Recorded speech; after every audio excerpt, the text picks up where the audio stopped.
The Bank of Korea has decided not to act. It kept its key interest rate steady at 2.5% this month. For now, Korea's central bank wants to gauge the impact of last month's rate cut on the local economy. Our Hwang Ji-hye has the details. The Bank of Korea held back from cutting its key interest rate any further this month as most expected. Following its monthly monetary policy meeting on Thursday, the central bank left the rate unchanged at 2.5%, saying it needs time to assess the impact of its recent rate cut on the local economy. We should wait and see how last month's quarter of a percentage point rate cut and the approved supplementary budget plan affects the economy. Bank of Korea officials decided on the rate freeze based on forecasts that the local and global economy will stay on the path of a moderate recovery.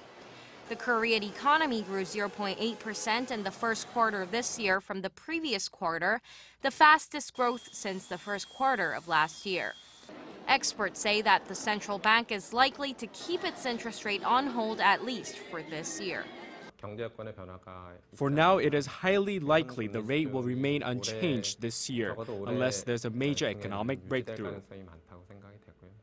Experts add, however, that the Federal Reserve's possible stimulus pullback and the yen's volatility remain as downside risks that could change the interest rate.